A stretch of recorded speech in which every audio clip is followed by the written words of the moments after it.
ఆచి చికెన్ మసాలా. జనసేన నాయకుడి హత్యకు 1.5 కోటి డీల్. వివరాల్లోకి వెళ్ళినట్లయితే ఇది పెద్ద సంచలనమైన విషయం. అదేంటి అని అంటే వైసీపీకి చెందిన నరేంద్ర రెడ్డి అట. ఇతను జగన్మోహన్ రెడ్డి గారికి బాగా సన్నిహితంగా ఉంటారు. అయితే జనసేన పార్టీకి సంబంధించి రాష్ట్ర ప్రధాన కార్యదర్శిగా ఉన్నటువంటి బోనబోయిన శ్రీనివాస్ యాదవ్, ఇంకా మీకు ఎగ్జాక్ట్గా చెప్పాలి అంటే 2019 సార్వత్రిక ఎన్నికలలో గుంటూరు పార్లమెంటేరియన్గా పోటీ చేసినటువంటి అభ్యర్థి ఆయన. సో ఆయన జనసేన పార్టీలోనే కంటిన్యూ అవుతూ ఉన్నారు. అయితే ఈ నరేందర్ రెడ్డి, వైసీపీకి చెందిన నరేందర్ రెడ్డికి బోనబోయిన శ్రీనివాస్ యాదవ్కి వీళ్ళిద్దరికి మధ్య ఎక్కడొచ్చింది తేడా ఏంటి అని కనుక మనం ఆలోచించవలసి వస్తే 2019-24 మధ్యలో అధికారంలో ఉంది వైసీపీ. ఆ సమయంలో ఈ నరేంద్ర రెడ్డి యొక్క హవా, అరాచకాలు కానీ అక్రమాలు కానీ మామూలుగా లేవంట, విపరీతంగా ఉండేవి. సో వాటిని ఎక్కడికక్కడ అడ్డుకుంటుంది ఈ బోనబోయిన శ్రీనివాస్ యాదవ్. సో ఇతన్ని హతమార్చాలి అని చెప్పేసి ఈయనకి ఒక ఆలోచన. సో ఈ నేపథ్యంలోనే ఒక గ్యాంగ్తో సుపారీ మాట్లాడారట. 1.5 కోటి డీల్ ఏంటది? బోనబోయిన శ్రీనివాస్ యాదవ్ని హతమార్చాలి. సో రెక్కీలు నిర్వహించటం, ఎక్కడ హతమార్చాలి అని స్కెచ్లు గీసుకోవడం, ఇదంతా చేస్తూ ఉన్నారు. ఈయన జిమ్కి వెళ్ళే సమయంలో ఈయన్ని వేసేయాలి అని ప్లాన్ చేసుకున్నారు. అయితే మరి ఈయన్ని వేయలేకుండా ఎందుకున్నారు అని ఖచ్చితంగా డౌట్ వస్తుందిగా. ఇది ఎలా తెలిసిందనేది ఉంటుందిగా. ఇక్కడే అసలు ట్విస్ట్ ఉంది. ఈ నరేందర్ రెడ్డి ఏదైతే సుపారీ గ్యాంగ్తో డీల్ మాట్లాడుకున్నారో ఆ గ్యాంగ్లో ఒక వ్యక్తి బోనబోయిన శ్రీనివాస్ యాదవ్కి సుపరిచితుడట. ఓ విధంగా వెల్విషరేమో.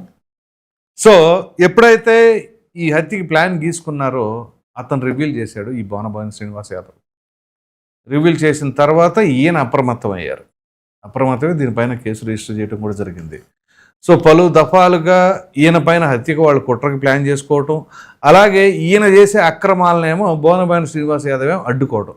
అలా అడ్డుకుంటున్నాడు నిరంతరం అని చెప్పేసి ఈయన మీద ఆ రకమైన ప్లాన్ గీసుకొని ఉన్నారు ఈ వైసీపీ నరేందర్ రెడ్డి.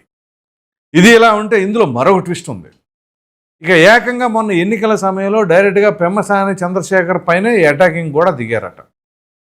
అది ఆయన యొక్క ప్రొఫైల్, ట్రాక్ రికార్డ్ ఈ నరేందర్ రెడ్డి. మరి వీళ్ళు ఆలోచన విధానం ఏంటి అంటే ఎవరైనా సరే మనం చేస్తున్న అవినీతి అక్రమాలకు అడ్డం వస్తే వాళ్ళని భౌతికంగా లేకుండా చేయాలి అనేది వీళ్ళ యొక్క ప్రధాన లక్ష్యం. సో మనం ఎక్కడ చూసుకున్నా కానీ హత్య రాజకీయాలు. ఇప్పుడు సాధారణంగా ఎవరికైనా సరే ఏదైనా ఉంటే రాజకీయ ప్రత్యర్థులు ఉంటారు. ఆ ప్రత్యర్థుల్ని ఏ రకంగా చూడాలి? సరే ఏదైనా అడ్డుకుంటుంటే ఇతను ఎలా దెబ్బ కొట్టాలి అనేది రాజకీయంగా చూసుకోవాలి, కానీ భౌతికంగానే లేకుండా చేయాలి అనే పథకం ప్రకారం వీళ్ళు చేస్తున్నారు. పైగా 1.5 కోటి డీల్ అట. సో అంటే ఏ రకంగా ఈ బోనబోయిన శ్రీనివాస్ యాదవ్ అడ్డం పడుతున్నాడు అనేది అర్థం చేసుకోవాలి. 1.5 కోటి డబ్బులు ఇచ్చైనా వదిలించేసుకోవాలి, ఇతను లేకుండా చేయాలి, ఇతను అడ్డు లేకుండా తొలగించుకోవాలి అని చూశారు అంటే ఇతను డీల్ చేస్తున్నాయన్నీ కూడా ఎంత పెద్ద పెద్దవి అయ్యి ఉంటాయి ఆలోచించండి. అంటే ఆయన ఎటువంటి పెద్ద పెద్దవి అడ్డుకున్నారు. ఇప్పుడు ఉదాహరణకి పోతే పోయింది 1.5 కోటి అనుకున్నాడంటే అక్కడ ఆదాయం ఎంత గండి పడుతుంది ఇతని వల్ల అని అర్థం చేసుకోవాలి. అది మినిమం 25 కోట్లు 50 కోట్లు ఇంకంతకంటే పైన అయి ఉండొచ్చు. మినిమం 10 కోట్లనే అయి ఉండాలి. ఆ పోతే పోయింది 1.5 కోటి అంటే 10 రూపాయలు వచ్చే దగ్గర రూపాయన్నర పోతుందంటే ఏముంది, ముందు మనోడు అడ్డం లేకుండా పోతాడుగా నాకు అనే ఉద్దేశంతో చేశారనుకోవాలా. సో ఈ రకంగా ఎక్కడికక్కడ వీళ్ళ అవినీతులను అడ్డుకునే నాయకులు ఉంటే వీళ్ళు హతమారిచ్చేస్తారా? అలా ఎంతమందిని హతమారుస్తారు? సో ఇప్పుడు గుంటూరులోనే ఈ రకమైన పరిస్థితి ఉందా? ఇక మిగిలిన ప్రాంతాల్లో కూడా అదే తరహా ఉందా? అసలు ఏంటి ఈ హత్య రాజకీయాలు దేనికి నిదర్శనం? ఓ ప్రక్కన వైఎస్ వివేకానంద రెడ్డి గారు 2019 మార్చి 15వ తేదీన అంత కిరాతకంగా హత్య గావించబడితే ఆ కేసుకి ఇప్పుడు అతిగతి లేదు. ఆ సిబిఐ మరి ఏందో ఆ రకంగా ఉంటుంది. పాపం ఆ సునీత రెడ్డి అని చేసిన పోరాటాలు మామూలు అన్నీ ఇన్ని కావు. చివరికి ఆవిడ అలసిపోయినా కానీ ఆగకుండా ఆ కేసు కోసం ప్రయత్నాలు చేస్తూనే ఉన్నారు. సో ఇలా ఎన్ని హత్య రాజకీయాలు? 1, 2? మరి ఇట్లా హత్య రాజకీయాలకి మరి ఎవరు పాటుపడుతున్నారు? ఏమిటి దానికి నిదర్శనం?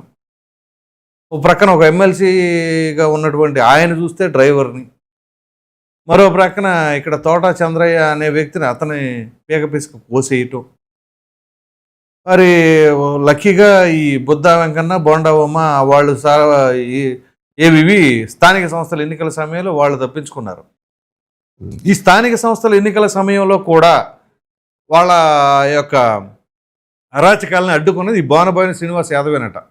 ఆ కుట్రలన్నీ కూడా భగ్నం చేయటం, ఇవన్నీ ఇంకా ఒక ప్రక్కన మనల్ని సంపాదించుకొని ఇట్లా మరో ప్రక్కన రాజకీయంగా అడ్డుపడుతూ ఉన్నారు. ఏం చేయాలి? హతమార్చటమే ఇదే.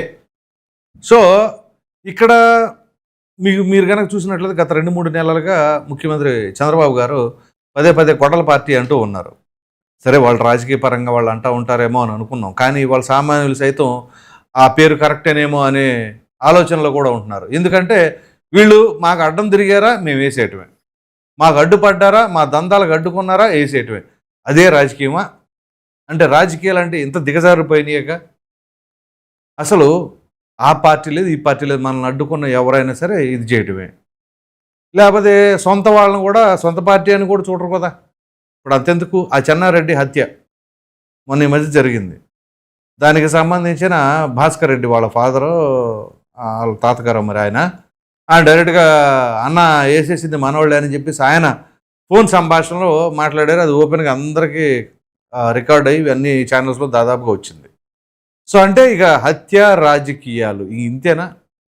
అంటే ప్రజలకు మంచి చేద్దాం, యువతకు ఉపాధి ఇద్దాం, మరి రాష్ట్రాన్ని అభివృద్ధి చేద్దాం, ఇట్లాంటి ఆలోచనలు అసలు ఎక్కడా లేవు. ఏ ఒక్కటైనా చూడండి, ఏ ఇన్సిడెంట్లో అయినా అభివృద్ధి కోసమనో, సంక్షేమం కోసమనో, లేకపోతే ఉపాధి కోసమనో, లేకపోతే నోటిఫికేషన్లను, ఇట్లాంటి ఏదైనా డిస్కషన్స్ ఉన్నాయా? ఎక్కడైనా ఉన్నాయా? లేవు. ఎక్కడికక్కడ అతన్ని వేసేయటం, ఇతను కొట్టేయటం, ఇతన్ని హతమార్చటం, ఇవే న్యూస్ అయిపోయినాయి. ఇంకా ప్రజలకు ఏమని సంకేతం ఇస్తున్నారు? ఇప్పుడు ఏ పార్టీకి సంబంధించిన వాళ్ళైనా ఆయా పార్టీకి నాయకులు ఉంటారు, ఆయా జిల్లాల్లో, ఆయా నియోజకవర్గాల్లో, ఆయా గ్రామాల్లో. సో వాళ్ళని రాజకీయంగా దెబ్బ కొట్టాలంటే ఏం చేయాలి? వాళ్ళు చేసిన అవినీతిని బయట పెట్టండి, వాళ్ళు చేసిన అక్రమాలను బయట పెట్టండి, లేకపోతే మీరు చేసిన మంచిని చూపించుకోండి ప్రజలకి. ఇదిగో అతనేం చేయలేదు, ఇదిగో నేను ఇది చేశా అని చెప్పేసి చెప్పుకుంటే ప్రజలు అప్పుడు ఆలోచిస్తారు, నిజమే కదా అతను మనకి ఏం చేయలేదు, ఇతను చూస్తే బ్రహ్మాండంగా నీటి సదుపాయం తెప్పించాడు, లేదా డ్రైనేజ్ సిస్టమ్ తీసుకొచ్చారు, రోడ్లు బ్రహ్మాండంగా వేయించారు అని చెప్పేసి చెప్పుకుంటే అది కదా రాజకీయ నాయకుల వల్ల ప్రజలకు ఉపయోగం ఉండాలా, లేదా ప్రజలు భయభ్రాంతులకు గురి చేయాలా? చివరికి ఎవరికి వాళ్ళు ఏ పార్టీకి సంబంధించిన వాళ్ళైనా సరే వీలైనంతవరకు రాజకీయాలకు దూరంగా ఉంటేనే బెటర్, లేకపోతే ఈ హత్య రాజకీయాలు మనం ఎక్కడ తట్టుకుంటాం అనే పరిస్థితి రాదా? మరలా బయటకు వచ్చాము ప్రసంగాల్లో గట్టిగా యువత రావాలి, దేనికి యువత చేంజ్ చేయాలి, ఇదిగో ఇట్లాంటి హత్య రాజకీయాలను చూడాలనా? ఏ కుటుంబంలో పెద్దలు ఒప్పుకుంటారండి? ఇట్లాంటి హత్య రాజకీయాలు జరుగుతున్న సమయంలో నేను రాజకీయాల్లోకి వెళ్ళాలనుకుంటున్నాను, కొంచెం గట్టిగా మన రాష్ట్రానికి సంబంధించి ఒక రిప్రజెంటేటివ్గా ఉండాలి, లేదా మన నియోజకవర్గానికి సంబంధించి నేను గట్టిగా మా నియోజకవర్గాన్ని అభివృద్ధి పదంలో తీసుకెళ్ళిపోతాను, అందు గురించి నేను రాజకీయాల్లోకి వెళ్తాను అని చెప్పేసి అంటే ఏ తల్లిదండ్రులు ఒప్పుకుంటారు ఇట్లాంటి కుటిల రాజకీయాలు జరుగుతూ ఉన్న సమయం? నిజంగా పెమ్మసాని చంద్రశేఖర్ గారు ఆయన పైన ఎన్నికల సమయాల్లో ఆయన పైన దాడికి కూడా ప్లాన్ చేసుకున్నారు అని అంటే ఏమని ఆలోచించాలి? ఆయన ఏమైనా సరే ఏ రోజైనా కొన్ని వ్యాపారాల్లోనే ఉన్నాడు, ఆ వ్యాపారాల్లో అవినీతి సొమ్ము ఏమైనా సంపాదించాడా? ప్రజలు పొట్టగొట్టాడా? ఏమైనా చేశారా? ఆయన ఏం చేశారు? బ్రహ్మాండంగా ఆయనకున్న టాలెంట్ని, ఆయనకున్న నాలెడ్జ్ని, ఆయనకున్న ఎడ్యుకేషన్ని ఉపయోగించుకొని బ్రహ్మాండంగా ఆర్థికంగా స్థిరపడ్డాడు. ఇంకా చాలామందికి, కొన్ని వేల మందికి ఉపాధి ఇస్తున్నాడు. ఒక క్లీన్ వైట్ పేపర్ లాగా మొత్తం వైట్లోనే ఇన్కమ్ చూపించాడు. ఇదిగో అది నేను ఇంత ట్యాక్స్ పే చేస్తున్నాను, నా ఆస్తి ఎంత అని చెప్పేసి మేనిఫెస్టోలో ఉంది.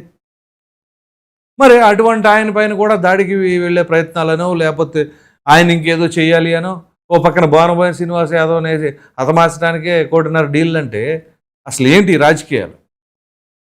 కాబట్టి ప్రజలకి క్లియర్గా ఒక క్లారిటీ అయితే ఉంది, ఏం చేయబోతున్నారు, ఎవరేం చేస్తున్నారు ఏంటి అని గమనిస్తూ ఉన్నారు.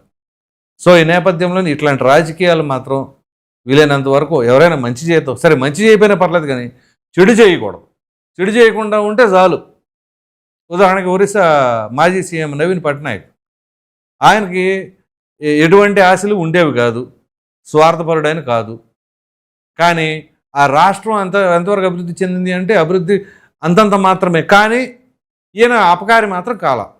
అందు గురించే వరుస పెట్టి గెలిచాడు. అఫ్కోర్స్ మొన్న ఓడంపాలయ్యారు 4 సార్లు 5 సార్లు గెలిచిన తర్వాత సీఎంగా. కాబట్టి రాజకీయంగా ఎలా ఉండాలి అంటే అవినీతి అక్రమాలు అవి దోసుకుంటుంటే వాటిని అడ్డుపడితే దాన్ని హతమార్చే ప్రయత్నాలు చేస్తున్నారంటే ఇక దేనికి నిదర్శనం? ఇప్పుడు అతను పరారీలో ఉన్నాడు. ఫోన్ చూస్తే స్విచ్ ఆఫ్. నరేందర్ రెడ్డి అనబడే వ్యక్తి మరి ఎందుకు స్విచ్ ఆఫ్ చేసుకున్నాడు? లేదు, ఎన్ని అపోహలే కావాలని నాపై నిందలేస్తున్నారని చెప్పేసి రావచ్చుగా. రాలేదు అని అంటే ఇదంతా కూడా వాస్తవేనని చెప్పేసి క్లారిటీ ఉంటుంది.